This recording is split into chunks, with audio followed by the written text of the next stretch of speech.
कोण आहे का घरात? बोलाय काय? सरकारने स्कीम काढल्या, ज्याच्या नावावर कर्ज आहे ते कर्ज माफ होणार. या या या या या बसा बसा.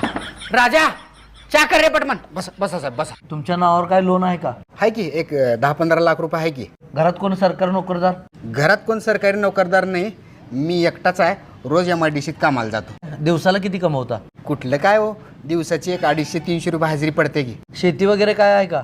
कुठली शेती का भीती, थोडी शेती आहे, त्याच्यावरही 18 लाख रुपये कर्ज आहे. ठीक आहे.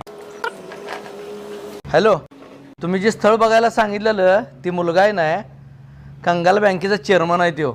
त्याला ढीगभर कर्ज झालेला आहे आणि काय तोही करणार आहे. साहेब चेष्टा करायला तो. हो चला. ओ चेष्टा करायला. ओ साहेब अरे सांगा रे तुमच्या चेष्टा करायला